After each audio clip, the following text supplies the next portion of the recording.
गई थी और वो लोग बोले मम्मी हम लोग यहाँ जेल में बंद होंगे, जेल में हमको पकड़ लिया गया है, हम कतर की जेल में। गोल्ड वगैरह ऐसा तो कुछ नहीं ना, मतलब ऐसा नहीं रे गोल्ड, अरे पागल गोल्ड आने के टाइम लेकर आते कि जाने के टाइम गोल्ड लेके जाएगा ये यार, अल्लाह ताला अपने को तो ऐसा ही है। मतलब मानिचम वगैरह रहता। हाँ वही रहता है मेरा बच्चा, और लगा को टेंशन नहीं है। निपट के बहुत रोए मुनीबा और कसारी के अपने डैडी, हम लोग को बहुत बुरी तरह फंसा दिया हमारी पुप्पू ने, तबस्सुम ने। एक बच्ची की माँ बन गई वहाँ पे, मैंने उसको देखा भी नहीं, उसको लेके आए मेरी बच्ची, वो मासूम किस गुनाह की सजा वहाँ भुगत रही है।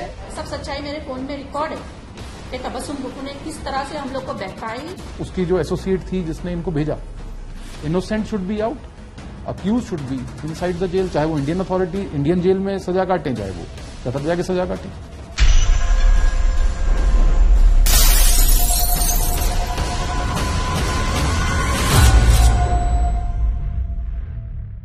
नमस्कार, मैं हूं शम्स ताहिर खान और आप देख रहे हैं वारदात की खास पेशकश। दाऊद इब्राहिम जैसे न जाने कितने ही मोस्ट वांटेड मुजरिम हैं जो हिंदुस्तान से दूर हैं और हिंदुस्तान के कानून को उनकी तलाश है। न मालूम कितनी ही सरकारें बरसों से ऐसे मुजरिमों को भारत लाने और कानून की चौखट पर खड़ा करने की कोशिश कर चुकी है, मगर कामयाबी नहीं मिली। लेकिन आज की कहानी जुदा है। ये कहानी है एक ऐसे हिंदुस्तानी जोड़े की जो बेकसूर होते हुए भी हिंदुस्तान से बहुत दूर कतर की जेल में बंद है। ड्रग्स के मामले में नारकोटिक कंट्रोल ब्यूरो को इनकी बेगुनाही के सबूत भी मिल चुके हैं और इसीलिए एनसीबी ने यह तय किया है कि वो इस हिंदुस्तानी जोड़े को कतर से लेकर हिंदुस्तान आएगी।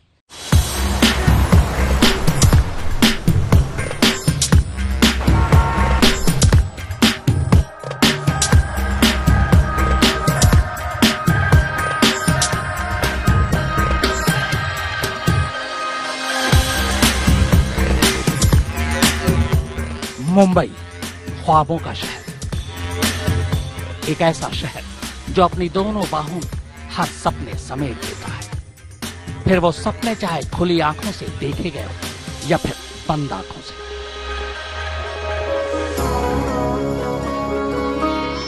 मुंबई में सपनों की इसी सरजमीन पर उन दोनों ने भी एक ख्वाब देखा था। मुंबई ने उनके भी ख्वाब को जमीन दी। उस जमीन पर दोनों ने इश्क की मंजिल पाई और अपना छोटा सा एक आशियाना बसाया। पर बसेरा बस पाता उससे पहले ही चंद लालची लोगों ने उनके पूरे सपनों को ही धुआं धुआं कर दिया। ये कहानी है शरीक कुरैशी की और दास्तान उनीबा कुरैशी की। दोनों मुंबई के एक लोकल कॉलेज में बीकॉम की पढ़ाई कर रहे थे। कॉलेज में ही दोनों की आंखें चार हुई और दोनों ने 2 से 1 हो जाने का वादा कर लिया। मगर कॉलेज की जिंदगी और जिंदगी की जद्दोजहद में फर्क होता है। कॉलेज से निकलते ही दोनों जिंदगी की जद्दोजहद में जुट गए। ओनिबा ने घर के पास ही एक छोटी मोटी नौकरी पकड़ ली, जबकि शरीक रोजी रोटी की तलाश में मुंबई से दुबई जा पहुंचा।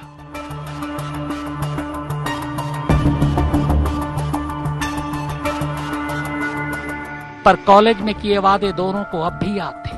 यही वादा कुछ वक्त बाद ही शरीक को वापस मुंबई ले आया। अब उसने मुंबई में एक एमएनसी में नौकरी ज्वाइन कर ली।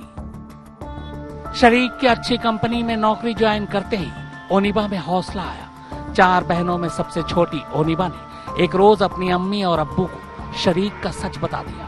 चूंकि शरीक और ओनिबा एक ही बिरादरी से थे और लड़का शरीफ था, लिहाजा ओनिबा के वालिद शकील कुरैशी और अम्मी कौसर बेगम को रिश्ते के लिए हाँ बोलने में देर नहीं लगी।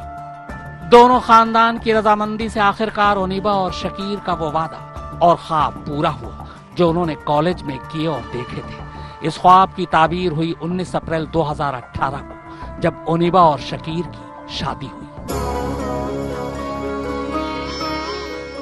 शादी के बाद सब कुछ हनीमून जैसा ही बीत रहा था।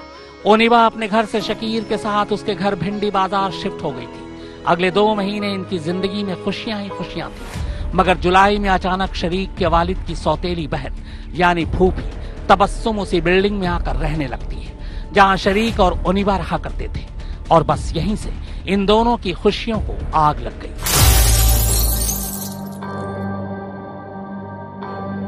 ऐसी आग जिसका धुआं आज भी कई जिगर से उठ रहा है। तबस्सुम अचानक शरीक और ओनिबा के पीछे पड़ जाती है कि वो दोनों को उसकी शादी का तोहफा देना चाहती है और तोहफे के तौर पर वो दोनों को हनीमून पर विदेश भेजना चाहती है अपने खर्च पर, मगर खुददार शकीर और ओनिबा पूरे अदब के साथ तबस्सुम को इनकार कर देते हैं, लेकिन तबस्सुम हार नहीं मानती।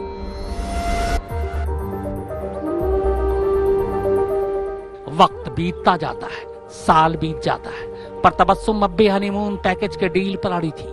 अपनी फूफी की जिद के आगे आखिरकार शरीक हार जाता है और हनीमून पैकेज डील के लिए हाँ कर देता है। शरीक और ओनिबा की जिंदगी की ये शायद पहली और सबसे बड़ी गलती थी।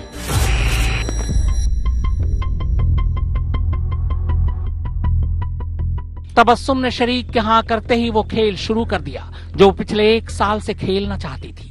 तबस्सुम ने शरीक और ओनिबा को शादी के तोहफे के तौर पर हनीमून के लिए कतर जाने को राजी कर लिया। हवाई जहाज का टिकट, होटल, रहना, खाना पीना सब कुछ तबस्सुम की तरफ से था। इसके बाद 5 जुलाई 2019 को तबस्सुम ने शकीर और ओनिबा को मुंबई से बेंगलुरु भेज दिया। बेंगलुरु में तबस्सुम के एक जानकार ने शकीर को एक बैग दिया। बैग में कुछ सामान था।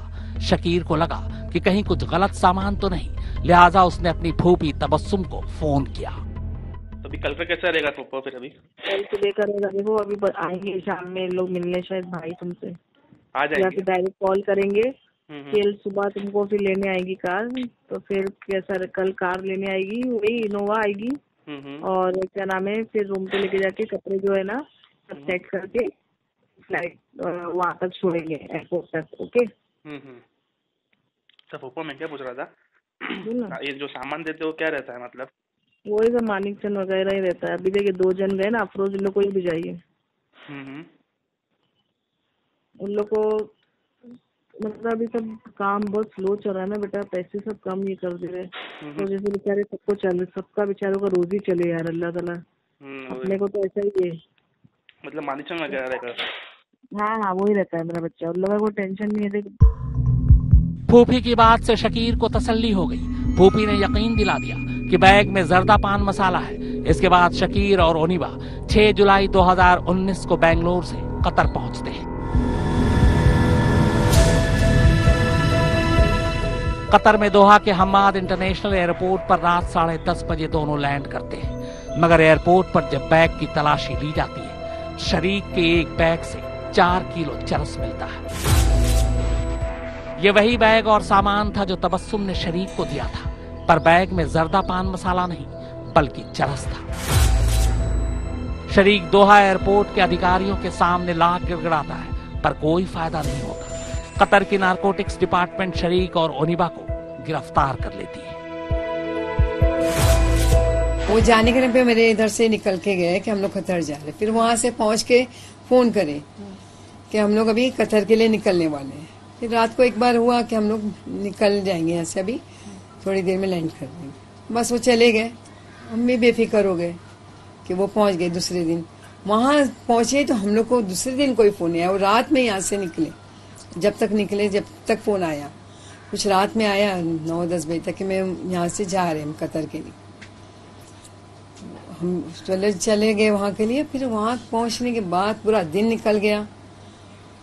उस दिन मेरा असल में इत्तेफाक से दांत का ट्रीटमेंट था, तो मैं अपने दांत के ट्रीटमेंट के लिए चली गई। और 2 दिन के बाद, 2 दिन हो गए, मैंने कहा मेरा फोन आ जाएगा, हमने लगाया तो नहीं लगा। मैंने कहा चलो अभी बच्चे अपने घूमने में बिजी होंगे, नहीं लग रहा, इतना ध्यान नहीं करेगा। उसकी सास को भी बोल के गए थे कि हम लोग 2 दिन में आ जाएंगे। वो 2 दिन में नहीं आए, तो उन्होंने बोले कि कुछ बता के गए। मैंने कहा हाँ बोल के तो गए, कतर जा रहे हम लोग। बोले हाँ, तो बोले आए नहीं अभी, कुछ फोन आया तुम्हारे पास? मैंने कहा नहीं, फोन नहीं आया मेरे पास। बोले हमारे पास भी नहीं आया, और फोन अगर कतर पहुंचे तभी एक फोन आ जाना चाहिए। इधर कतर जाने के 2 दिन बाद तक जब दोनों की कोई खबर या फोन नहीं आता, तो मुंबई में घर वाले परेशान हो उठते हैं। अभी वो कुछ समझ ही पाते, तभी कतर से तहसीन नाम की एक औरत कौसर को फोन करती है। तहसीन कतर के जेल से हाल ही में रिहा हुई थी। वो कौसर को बताती है कि शरीक और ओनिबा ड्रग्स के साथ पकड़े गए और दोहा की एक जेल में बंद है। नहीं, क्या पता चला? कोई नहीं आया फोन, कोई आया ही नहीं। 2 दिन तक कोई फोन नहीं आया। उसके सास ससुर भी परेशान हुए और हम भी परेशान हुए। तो फिर 2 दिन के तीसरे दिन हमारे को एक फोन आया कतर की जेल से, किसी अनजान लेडी का, कि आप ओनिबा से बात कर। मैंने ओनिबा से जेल, बोले हाँ। तो उनिबा ने बोला, जब बताया उनिबा ने, मम्मी वो रो रही थी और रो रो बोले, मम्मी हम लोग यहाँ जेल में बंद हो गए, जेल में हमको पकड़ लिया गया है, हम कतर की जेल में हैं। और ऐसा ऐसा तबस्सुम फुप्पो ने हमारे साथ धोखा करी, हमको बैग दिए थे, उसमें से कुछ गलत चीजें निकली। खबर सुनते ही शरीक के घर वाले फौरन कतर भागते हैं। भारतीय दूतावास और वकील की मदद से उनकी मुलाकात जेल में बंद शकीर और ओनिबा से होती है। शकीर घर वालों को सारी कहानी सुनाता है, पर सबूत दोनों के खिलाफ थे, लिहाजा कुछ वक्त बाद शकीर के घर वाले वापस मुंबई लौट आते हैं। उधर दूसरी तरफ कतर की अदालत मुकदमे की सुनवाई के बाद शकीर और ओनिबा को 10 साल कैद की सजा सुना देती है। यही आया है कि इनको 10 साल के लिए बोला गया है, बस हम तो सब्र करें, लेकिन हमने अपना हिम्मत नहीं तोड़ी है। हम गुनाहगार जो असल है उनको हम सजा करवा के रहेंगे। उनके पीछे हमने अपना वकील भी खड़ा करा, साथ में पुलिस का केस है, पुलिस कर रही है। सजा की खबर सुनते ही शकीर के घर वाले फिर दोहा भागते हैं, भारतीय दूतावास से मदद की अपील करते हैं, पर कुछ नहीं होता। हाँ, एक चीज जरूर होती है, दोहा जेल अथॉरिटी शरीक के घर वालों को शरीक का मोबाइल और पासपोर्ट सौंप देते हैं, और इसी मोबाइल से इस कहानी का सबसे बड़ा ट्विस्ट सामने आता है। एक ऐसा ट्विस्ट जो शायद आने वाले दिनों में भारत के लिए मिसाल बन जाए।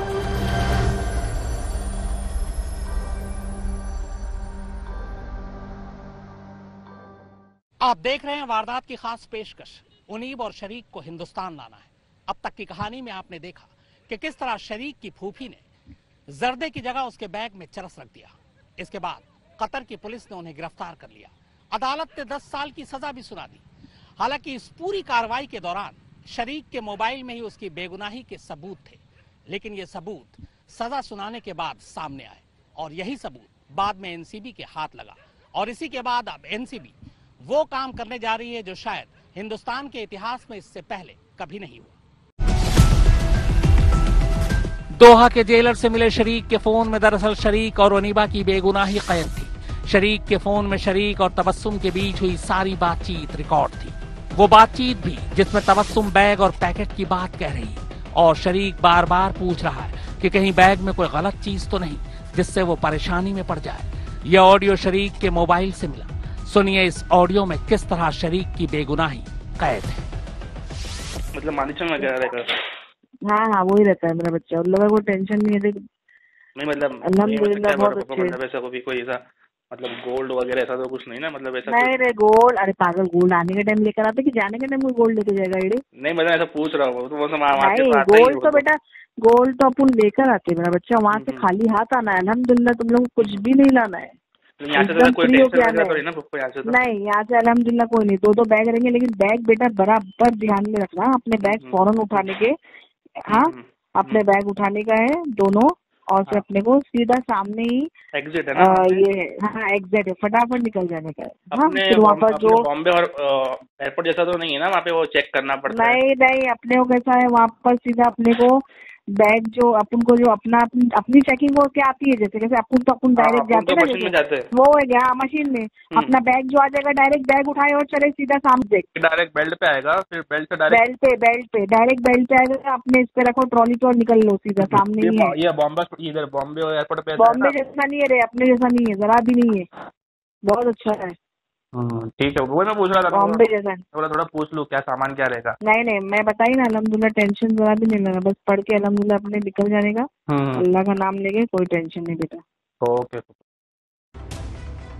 ऑडियो का सच सुनते ही शरीक और ओनिबा के घर वाले फौरन मुंबई में नागपाड़ा पुलिस स्टेशन पहुंचते हैं और एक एफआईआर लिखाते हैं। नागपाड़ा पुलिस तबस्सुम को गिरफ्तार कर लेती है। शरीक के मोबाइल पर ऑडियो सुनने के बाद वो ये मान जाती है कि शरीक और ओनिबा के बैग में उन्होंने ही चरस रखा था। वो दोनों बेगुनाह हैं।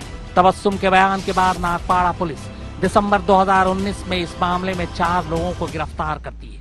इनमें तबस्सुम का साथी निजाम कारा, बादशाह समद और यासीन अब्दुल शामिल थे। बेंगलुरु में शरीक को बैग और होटल में ठहरने का इंतजाम निजाम कारा ने ही कराया था, मगर फिर बाद में चारों जेल से जमानत पर रिहा हो जाते हैं। निजाम का नाम उसके पहले कभी नहीं आया इन लोग के बीच में। अरे तो हमारे बच्चों को निजाम का कोई पता कुछ भी नहीं था, भाई करके है। कुछ भी मतलब निजाम के बारे में जानता भी नहीं था।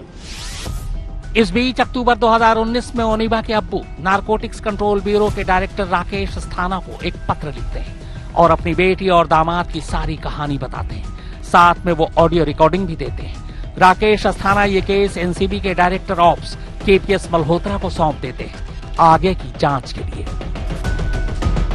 अक्टूबर 2019 में हमारे पास एक कंप्लेंट आई थी ओनिबा कुरैशी के फादर की। उस कंप्लेंट में उसने ये एलीज किया था कि मेरी डॉटर और उसके सन इन लॉ को एक लेडी ने और एक उसके एसोसिएट ने इन द गार्ब ऑफ एक फॉरेन ट्रिप के बेस पे भेजा था और एक बैग दिया था, ये कहते हुए कि इसमें, जो मैंने बाद में ट्रांसक्रिप्ट वगैरह भी सुनी तो उसमें आता है कि मानिक चंद है। ओनिबा और शारिक के माता पिता प्रधानमंत्री के दफ्तर से लेकर इलाके के पुलिस स्टेशन तक कई चक्कर काट रहे थे, लेकिन कोई उनकी बात सुनने को तैयार नहीं था। उसके बाद सामने आया शारिक के फोन कॉल में बंद वो सारे कॉल रिकॉर्डिंग जो उनकी बेगुनाही के अहम सबूत थे। एनसीबी की टीम दिसंबर से मामले की जांच शुरू करती है। तबस्सुम और निजाम कारा पर नजर रखने लगती है। इसी बीच नागपाड़ा पुलिस चरस के साथ निजाम कारा को फिर से गिरफ्तार कर लेती है और उसे जेल भेज देती है। अब एनसीबी की टीम निजाम के जेल से बाहर आने का इंतजार करने लगती है। 1 साल से एनसीबी इस केस को अपने एंड पे परस्यू कर रही है फॉर लॉजिकल कंक्लूजन। तो अब जब इन दोनों को अरेस्ट किया गया, इन्होंने कन्फेस भी किया, उसके डिजिटल एविडेंसेस भी हमने निकाले, टिकट बुकिंग के और फोन का डिजिटल फॉरेंसिक से निकाला और इवन जो कम्युनिकेशन थी इनकी आपस की वो भी मिल गई हमें। इसमें एक्यूज था, वो किसी और केस में अरेस्ट हो चुका था किसी मैटर में, तो उसकी वेट करने के लिए वेट करी गई कि ये जेल से वापस आए। 2020 में कारा जेल से बाहर आ जाता है। इस बीच कारा पर नजर रखने के दौरान पता चलता है कि उसकी बीवी शाहिदा कुल्लू से ड्रग्स की खेप मंगवा रही है। एनसीबी की टीम कुल्लू में दबिश डालकर करीब 1.5 किलो चरस के साथ 4 लोगों को गिरफ्तार कर लेती है। फिर उनके बयान पर शाहिदा को भी पकड़ लेती है। अब शाहिदा, निजाम कारा और तबस्सुम एनसीबी के शिकंजे में थे। एनसीबी एनडीपीएस एक्ट के तहत इनके बयान दर्ज करती है जिसमें ये लोग शरीक और ओनिबा की बेगुनाही की बात कबूल कर लेते हैं। एमएचए के through will be approaching MEA and MEA के through will be going head and वो डिप्लोमेटिक एक्सचेंज जो भी इंफॉर्मेशन है that will be a preview of MEA and as far as NCB is concern और Indian government का ही अगर stand हो तो मीन्स की हमें तो innocent should be out. NCB के सामने तस्वीर अब साफ हो चुकी थी।